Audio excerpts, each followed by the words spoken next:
So if people can't get traditional funding for their tiny homes, then how are most people paying for them? Are they, hopefully they're not using credit cards, but maybe they are, or just savings over the years? Yeah, I think a lot of people sort of save up, you know, and buy it in cash. Or, you know, I think we went to visit a couple up in Sonoma Valley, and they were sort of, you know, they finished the structure of the tiny house and had, you know, plywood walls and everything in, but they were sort of living in it as they were finishing it. You know, things like the finished flooring and, you know, the finish work and the details, that's not necessarily necessary to live in it. So they were kind of finishing it little by little over time as they were getting money from working.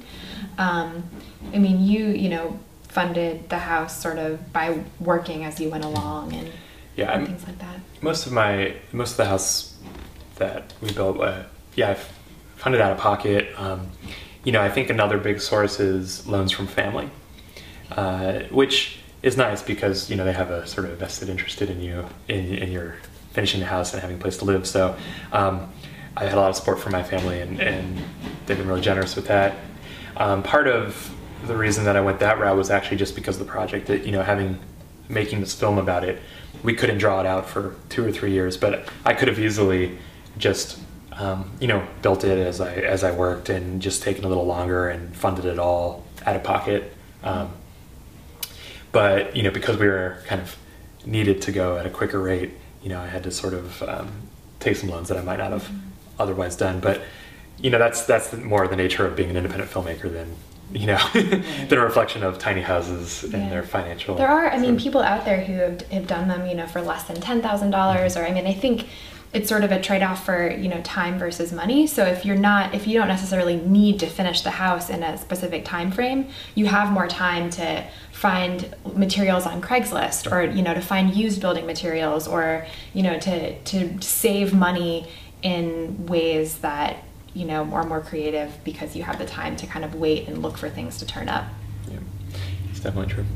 And it's all solar powered? Is that how it's the electricity? Okay. Yeah, there's one thing that's really great about this particular project. It probably doesn't work for most documentaries, but because there's this tie-in with home improvement and building, there are a number of businesses and corporations out there who are willing to support the project, because it does encourage people to, you know, take on similar projects themselves. And so one of our partners is a off-the-grid solar company called Soul Solutions. Yeah, and then they have a product called the Soul Man, and it's basically a little cart that the panels are built onto, and it's self-contained power, like solar generator, that you basically just run an extension cord to the house. And so I was able to wire the tiny house all normal 120 volt AC, and you know, it goes through a breaker, and that breaker, it just goes out to a plug. And so we just plug in the solar generator into the house, and one benefit of that is we can either run it off the solar generator, or if we were ever in the backyard and needed to tie it to the grid, it's as simple as just plugging it into the wall. Yeah. So the electricity is all solar, and then the heat is actually a small heater made for sailboats. That's a propane heater. And then our cooking stove is an alcohol burning sailboat stove. So actually a lot of the utilities used in tiny houses are made for sailboats or RVs, because they're kind of made for small spaces.